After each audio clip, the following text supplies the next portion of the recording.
जो तस्करा करेंगे वो अमेरिका और ईरान की जंग, और जंग भी ऐसे कि जो आपको पता है कि फरवरी में ईरान पर मुसल्लत की गई थी। अब एक आपको पता है कि एमओयू हुआ था, एक मुआहदा हुआ था और उसके नतीजे में 60 दिन के अंदर मामला तय पाने थे। अब अगस्त का महीना है और उस अगस्त के महीने में उस मुआहदे की मियाद भी ख़त्म होनी थी। आइंदा चंद दिनों में 2 महीने पूरे हो जाएंगे, लेकिन मुज़ाकरात की बहाली भी अभी तक दूर दिखाई देती है। और उसकी वजह क्या है कि अमरीकी सदर ट्रंप के जो नाकाबिले फ़हम बयानात हैं, जो हर रोज़ वो स्टेटमेंट्स चेंज करते रहते हैं। तो अभी जो रिसेंटली जो उन्होंने स्टेटमेंट दिया, मैं चाहूँगा पहले आपके गोश गुजार करूँ, सुने ज़रा। After we finish defeating Iran, which is being very badly defeated, pretty soon I'll be declaring the Hormuz Strait a territory of the United States. We have the blockade. No ships get through unless we want them to. अच्छा जी, अब ज़रा इसके ऊपर जो reaction सामने आ रहा है, ज़ाहिर है ईरानी इंतज़ार नहीं करते, वो फ़ौरन रिएक्ट करते हैं, फ़ौरन रिस्पॉन्ड करते हैं। तो इस पर एक्स एक पोस्ट में गालिबाग साहब ने क्या रिस्पॉन्ड किया, वो ज़रा आप अपनी स्क्रीन पर देखिए कि उनकी जानिब से भरपूर जवाब दिया गया है। और जब भी इस तरह के स्टेटमेंट्स आते हैं तो सुने ज़रा, वो बल्कि पढ़ के मैं आपको सुनाता हूँ। ये बल्कि गरीब आबादी साहब का स्टेटमेंट है। वो कहते हैं कि Trump has said that after Iran's defeat he will soon declare the state of Hormuz as US territory. The Strait of Hormuz cannot be seized by tweet, nor by aircraft carrier, nor by issuing an order, nor by an election speech. Iran neither fears threats nor covers before the display of power. अच्छा, ये तो उन्होंने show भी किया और इसके बाद आगे लिखते हैं कि once and for all accept the reality up to this point you have suffered strategic and heavy defeats. The Strait of Hormuz has been Iranian, is Iranian and will remain Iranian. This strait will only be closed and opened under Iran's command, and as long as you do not accept the reality of defeat and cease your fanciful delusions, Iran will continue to enforce the blockade. अब ये आप सुन लें जी, बल्कि जैसे कि मैंने पढ़ के आपको सुनाया है कि ये मौक़िफ़ सामने आया है। तो हमारे साथ एयर कमोडोर रिटायर्ड चिश्ती साहब मौजूद हैं और ज़ाहिर है इस सारे मामले पर उनकी बड़ी गहरी नज़र भी रही है। चिश्ती साहब, thank you so much for joining us. एक तो चीज़ ये है कि एक ऐसे वक्त में जब आए रोज़ जो अमेरिका को पहुंचने वाले जंगी नुकसानात हैं उनका तस्करा भी किया जाता है। आपने सुना होगा कि वो बताया जा रहा है कि जी उनके कितने रीपर्स इसमें तबाह हुए, उससे पहले जो नुकसानात हुए होते रहे। लेकिन एमओयू होने के बावजूद जो कि उनके लिए एक फेस सेविंग थी और अब उसके 2 माह भी मुकम्मल हो रहे हैं, तो बजाय इसके कि उसके ऊपर रहते हुए उसके ऊपर अमल किया जाता ताकि अमेरिका यहाँ से निकल पाता, ये ट्रंप साहब ऐसे बयानात दे के अपने आप को मुश्किल में फंसाते जा रहे हैं। व्हाट्स द एक्चुअल रीज़न जो आपको नज़र आती है? जी, बहुत शुक्रिया सतीश साहब और बाकी दोस्तों का जो आपने इनवाइट किया। देखिए, बुनियादी तौर पर तो स्टेट ऑफ हॉर्मोज को वॉर ट्रॉफी प्रेसिडेंट ट्रंप ने ही शक्ल दी है, क्योंकि वो बाकी बातों को भूल चुके हैं over the period of time. ना वो रजीम चेंज की बात कर रहे हैं, ना वो न्यूक्लियर, ना वो मिसाइल टेक्नोलॉजी की, ना वो और प्रोग्राम्स की बातें कर रहे हैं, ना वो फुट ऑन ग्राउंड करते हैं। सिर्फ स्टेट ऑफ हॉर्मोज रह गया। वो अमेरिका ने खुद ही उसको एक वॉर ट्रॉफी डिक्लेयर कर दिया।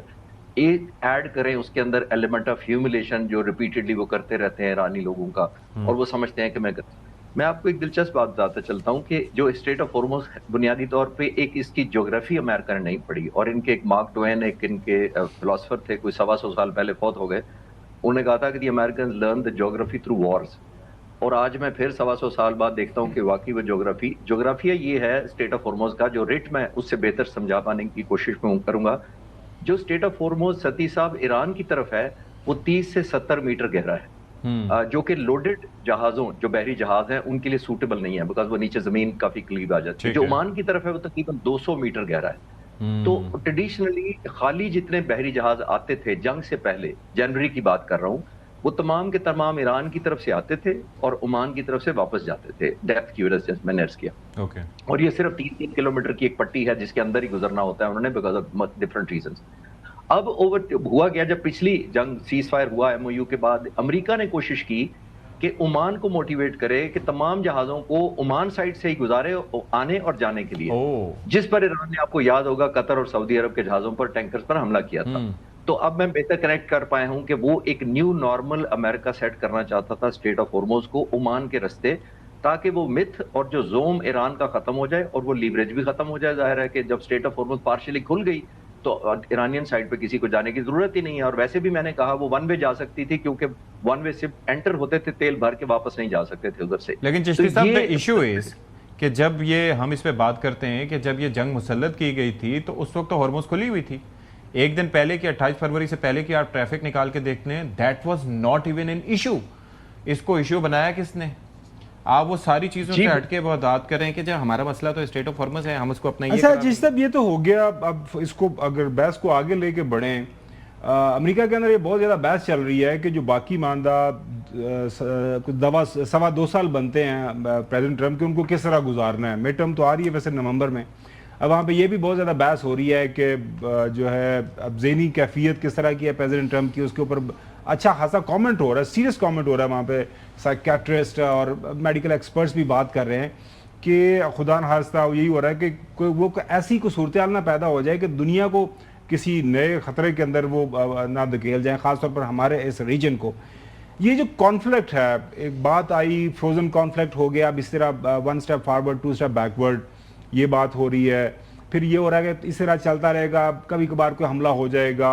बाकी ये स्टेट ऑफ हार्मूज है, वहाँ पे बस अब थोड़ी बहुत ट्रैफिक और थोड़ा बहुत एग्रीमेंट हो जाएगा, लेकिन ना वो जो है जंग से पहले वाले हालात होंगे, ना कोई अब ऐसे हालात पैदा होंगे कि वो जो है पूरी तरह स्टेट ऑफ हार्मूज खुल जाएगी। आपसे अगर मैं ये जानना चाहूँ कि अब आप ये इस कॉन्फ्लिक्ट की शक्ल क्या देख रहे हैं आइंदा चंद महीनों में, चंद हफ्तों बाद, मतलब ये किस तरह इवॉल्व करेगा ये सारा मामला?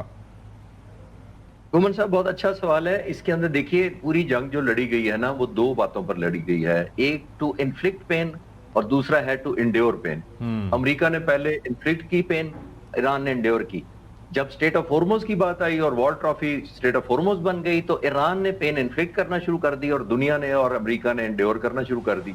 तो अब आगे बढ़ने के लिए मेरा ख्याल है, जो आपने पूछा कि ऐसा ही रहेगा, ईरान के पास बहुत थोड़ा लीवरेज है। मेरा ख्याल है 2 साल से 5 साल तक के स्टेट ऑफ हॉर्मोज उसके ये लीवरेज है वो मिलेगा। वजह ये है कि यूएई के जो फजूरा एक पे जो पोर्ट है, उस पे तकरीबन वो 1.5 से 2 मिलियन बैरल रोजाना शुरू कर दिया उन्होंने, उसको एस्केलेट कर बढ़ा रहे हैं।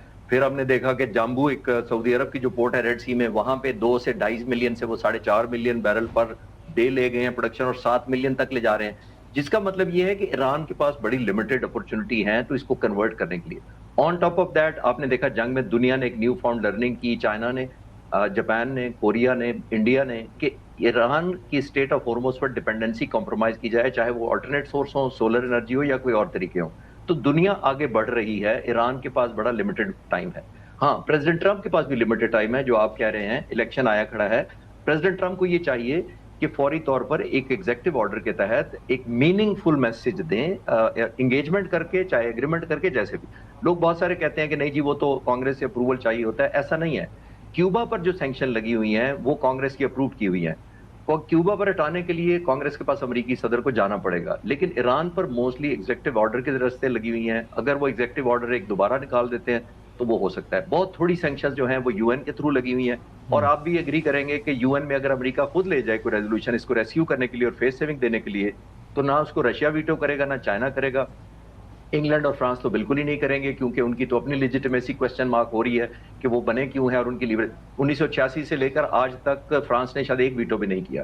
तो मैं सिर्फ ये बताना ही चाह रहा हूं कि ऑप्शंस हैं प्रेसिडेंट ट्रंप के पास, लेकिन इस तरह की थ्रेट करके